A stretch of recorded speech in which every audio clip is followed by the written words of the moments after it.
Irmão, vamos para a parte prática? Se o Sport perder esse título amanhã do Náutico, eu estou gravando o vídeo na sexta-feira, tá? E vou publicá-lo no sábado.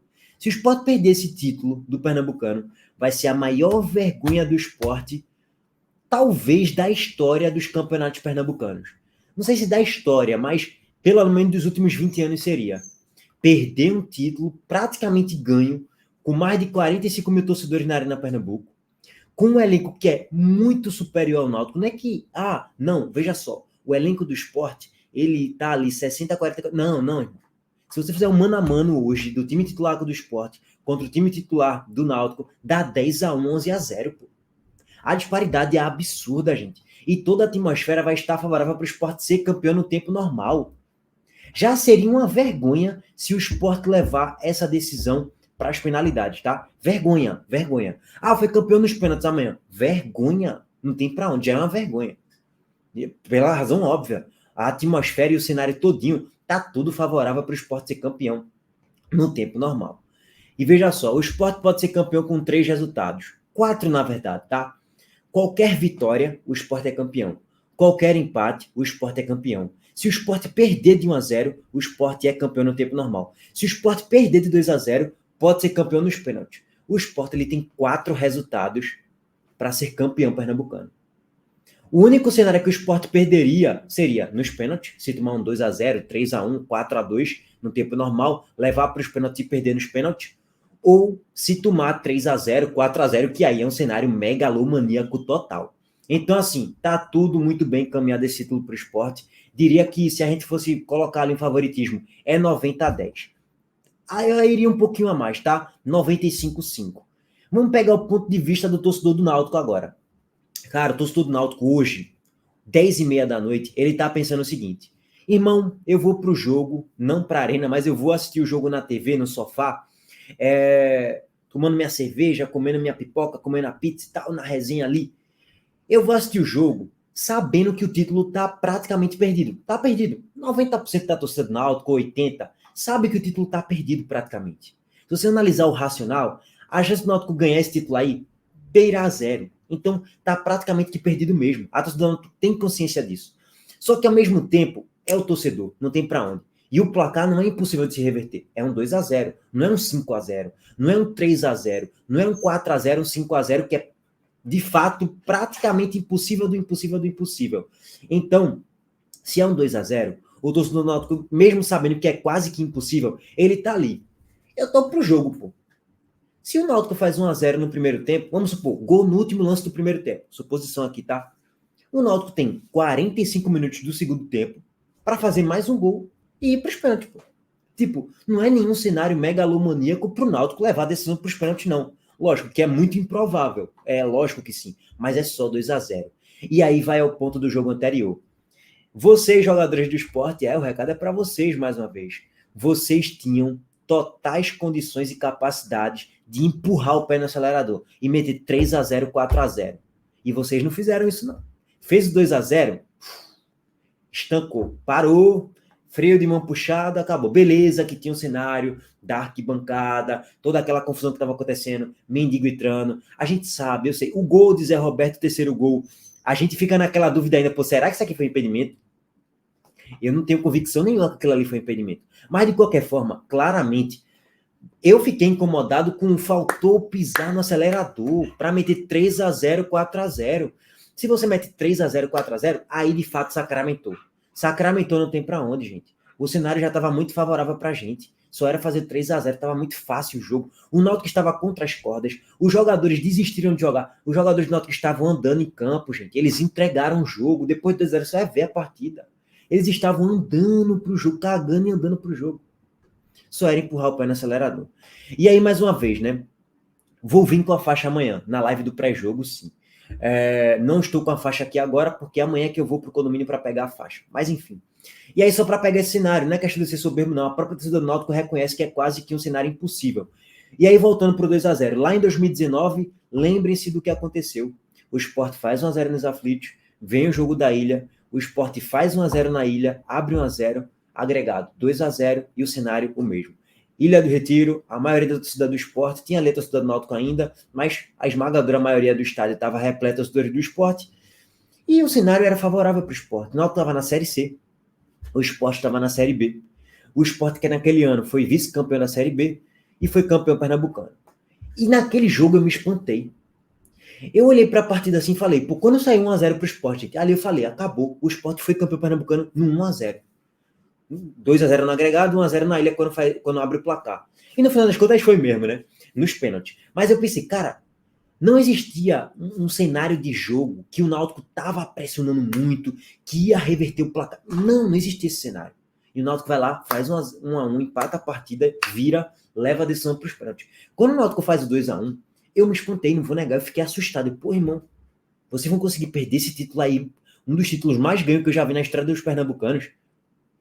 Ainda bem que não, né? Mas foi lá, foi decisivo nos pênaltis, o Sport acabou convertendo nas penalidades e acabou sendo campeão pernambucano também. Outro ponto, até se a decisão for para os pênaltis, supostamente o Náutico fizer 2x0 amanhã, o Sport ainda assim segue como favorito para a decisão dos pênaltis. Óbvio que, pô, num cenário ainda mais de aperreio, porque é um 2x0 de revés, a atmosfera da arena já estaria de muita cobrança, de muitas vaias durante o jogo, num cenário hipotético, e estaria uma pressão maior.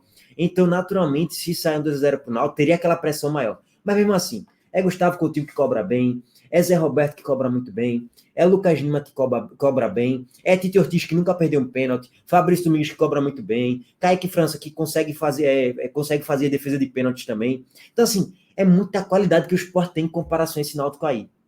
Então, mesmo se o jogo amanhã for para os pênaltis, o cenário é muito tranquilo para o Sport ser campeão, tá?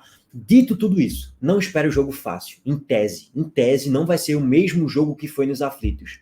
Mas, olha, ele tem que ser muito burro para deixar o Sport comandar as ações no meio campo. Foi isso que Alan Al fez. Alan Al foi tão incompetente para armar o seu time de forma estratégica e na escalação no jogo dos aflitos, que ele deixou os zagueiros do Sport com a maior liberdade do mundo para trocar passes, deixou os meio-campistas com a maior liberdade do mundo.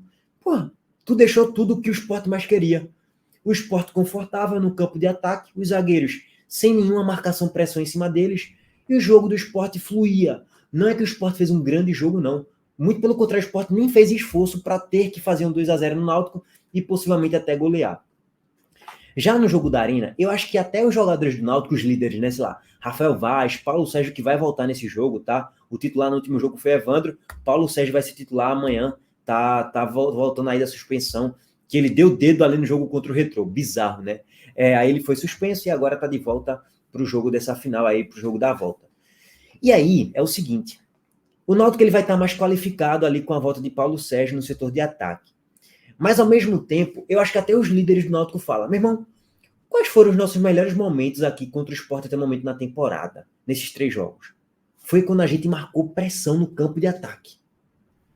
Eu acho que se o Mazola vai para um jogo não dando essa instrução para os jogadores do Náutico de marcar pressão e o posicionamento do time, como é que seria o agrupamento, eu acho que os próprios jogadores falavam, Mazola, vamos aqui conversar rapidinho assim, 1 minutinho só, irmão, marca pressão.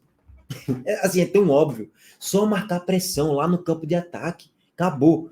Isso aumenta a probabilidade do Náutico de criar mais situações de gols contra o Sport. Até porque o Náutico vai ter que se atirar um pouco mais. Agora, se Mazola vier para aquele jogo mais estudado, mais da retranquinha, tentar explorar contra-golpes e deixar o Sport com liberdade, tu vai perder de novo o jogo, irmão. Ninguém tem dúvida disso. Então, eu acho que a estratégia do Náutico vai ser um pouco mais franca. Não vai ser o mesmo jogo dos aflitos, vai ser um jogo mais difícil, disso eu não tenho dúvida nenhuma. Em relação ao Sport, eu não espero o Sport aceitar muito o jogo do Náutico. Eu espero o Sport tentando propor jogo, eu espero o Sport tentando ser protagonista, como o Mariano Souza normalmente tenta. Ele não permite o time dele ser retranqueiro, ficar lá embaixo explorando contra-ataques, não. Mesmo sendo num cenário que o Sport já tem 2x0 no agregado, eu não espero o time do Sport amanhã acovardado na Arena Pernambuco e não vou aceitar o Sport ser passivo ao jogo do Náutico de marcação-pressão e não conseguir arrumar estratégias, seja na escalação, seja na disposição de jogadores em campo, ali no meio campo, para fazer com que esse jogo consiga fluir minimamente. Detalhe para a torcida do Náutico, que não teremos Alisson Cassiano titular, tá? Vai ser Rafael Thierry. Então, a chance da entregada de paçoca no campo de defesa diminui, de forma considerável até, de certo modo. Mas é uma possibilidade do Náutico marcar pressão e conseguir roubar a bola no campo de ataque e poder fazer um gol, até no início do jogo, inclusive. Essa seria a estratégia mais inteligente do Náutico, tá? Então, mesmo assim, eu não acho que o Sport vai ceder ao jogo do Náutico. E a torcida amanhã vai ter um papel fundamental. Mais de 45 mil ingressos já foram vendidos. E a torcida do Sport, se perceber que os jogadores entraram com a postura do já tá ganho, do salto alto, da soberba, do jogo moroso, da troca de passes de forma lateral, sem ser vertical, sem ser intenso, como já foi assim, de forma morosa e passiva, e tomou tromba contra o Muricy, contra o Santa Cruz, a torcida vai começar a vaiar e vai cobrar muito rápido. É por isso que a torcida do Sport esse ano está tendo um papel ainda mais importante, de cobrança durante o jogo, e vai mesmo. Começou com de forma morosa o jogo, começa a vaiar mesmo, para dar um tá ligado nos jogadores. Acorda aí, mano. Vai ficar o quê? Com esse jogo moroso ridículo, é? Se não se acordar, vai tomar tromba. Então, sim, se começa com aquela morosidade, com aquela passividade, já tem que haver cobrança mesmo. Porque foi assim que aconteceu contra a Juazeirense. Teve cobrança, o time reagiu logo. Porque tinha que reagir, né? A torcida estava cobrando. No pé do ouvido de Mariano Souza e no pé do ouvido de jogadores. Bom, dito tudo isso, vamos agora pegar o ponto das escalações. Filipinho vai ser relacionado para o jogo de amanhã. E aí no gol é Kaique França, na lateral direita, Pedro Lima, na esquerda. Acho que ele continua com o Riquelme, tá? Filipinho tende a ir para o banco de reservas, mas não ser o titular. Tá voltando aí de uma pequena lesão que ele sofreu. Riquelme foi até bem no último jogo contra o Náutico, então ele deve continuar com o Riquelme. Na zaga, aí é Luciano Castro e Rafael Thierry, dupla mais bem entrosada, mais bem encaixada aí, e são melhores do que, sei lá, Alisson Cassiano e Nasson. Não faz sentido isso. Beleza. Na volância é Felipe, ele ama Felipe, todos lá amam Felipe. Felipe de primeiro volante, e aí a gente vai para um 4-1-4-1. Fabrício Domingues, um pouquinho mais centralizado, puxando um pouquinho para a direita, sendo um falso segundo volante, um pouquinho mais à frente ali em relação a Felipe, na mesma linha de Alan Ruiz, um pouquinho mais centralizado, deslocado um pouco para a direita. Na ponta direita, Lucas Lima, sim, ele muito provavelmente vai repetir a escalação do último jogo. Lucas Lima de ponta direita. Na esquerda, a gente vai ter o Romarinho de ponta esquerda e de centroavante Gustavo Coutinho. Minha escalação para o jogo de amanhã não seria essa nem a pau. Minha escalação seria Christian Barleta na ponta direita, meia atacante Lucas Lima, ponta esquerda Romarinho, primeiro volante Pedro Martins, segundo volante, aí se ele quiser ir de Fabrício Domingues, ok, se ele quiser ir de Fábio Matheus, ok. Para mim, esse é um possível modelo de jogo do Sport de escalação para trazer um encaixe maior e ter uma longevidade maior com esse tipo de encaixe aqui, tá? Seria isso. Do meio para trás é basicamente o que Mariano Souza tende a fazer mesmo. Meus sempre pontos de questionamento para Mariano Souza é a questão do meio campo, que eu não consigo ser muito favorável às escalações de Mariano Souza, quando ele coloca Alan Ruiz, Felipe, Lucas Lima de ponta, gente. Lucas Lima de ponta é você diminuir o potencial do Lucas Lima. Então, assim, se ele fizer essa escalação aí no 4-1-4-1 e o Náutico conseguir marcar pressão bem, sufocar o Sport, vai ser um jogo bem difícil pra gente, tá? Mas, enfim, aguardar, né? O tempo é que vai dizer, o campo é que vai dizer também. O Náutico com Mazola, que vai mobilizar o vestiário, que vai fazer com que os jogadores acreditem no título, que naturalmente, com a chegada do novo treinador, os jogadores do Náutico, eles vão estar aqui. Pô, chegou um novo comandante. Eu vou ter que mostrar serviço para, de fato, ter uma consistência na titularidade, para eu ter mais espaço. Então, naturalmente, isso mobiliza mais o grupo a ficar desconfortável e a mostrar serviço dentro de campo. Já que Evandro tinha mais cadeira cativa quando o Paulo Sérgio não jogava, agora Evandro vai ter que, sei lá, correr 2 vezes mais para tentar mostrar algum serviço para Mazola Júnior, tá? Então, naturalmente, eu estou citando Evandro só como exemplo, tá, gente? Então, os jogadores que vão ser escalados para o jogo de amanhã, eles vão comer a grama, vão correr 2 vezes mais do que correram nos aflitos. E isso pode ser importante, aí uma mudança de postura para o Náutico no jogo, tá? Wagner no gol, Arnaldo na lateral direita, em tese é isso, né? Guilherme Matos e Rafael Vaz na zaga, Diego Matos na esquerda, e aí eu não sei se ele vai colocar Dobradinho do lateral esquerdo, eu não sei se ele vai colocar Luiz Paulo do lateral esquerdo, enfim, ainda é incógnita. Em tese ele vai de Marcos Júnior na volância, com o Marco Antônio, bom, pode ser Patrick Alan de meia, aí vai ter Leandro Bárcia, e aí Paulo Sérgio lá de centroavante, e Talicinho, acho que seria mais ou menos esse o time do Náutico para o jogo, no famoso 4-3-3, né? É isso, gente, só para passar o resumão aqui geral, o panorama da partida do que eu acho que vai acontecer e das possibilidades. Comente aí para vocês quem vai ser o campeão pernambucano. Meu palpite é campeão é o Sport. Palpite para o jogo, não tenho convicção ainda, assim, vai ser isso aqui, não sei ainda. Tem muita coisa para rolar ainda, tem que ver a escalação e tal. E acho que é um jogo ainda assim, que eu não consigo cravar que vai ser fácil para o Sport 3-0, não sei ainda. Ainda é muito incógnita porque é um outro jogo do que aconteceu lá nos aflitos, tá? Abraço para todo mundo, tamo junto, deixa o like aqui no vídeo, se inscreva no canal e ativa o sino. Valeu, gente, abraço. E aí, quem vai ser campeão? Diz aí, Vini. Ela tá caçando timbu, tá? Não ironicamente, ela tá caçando timbu. Abraço, gente, valeu.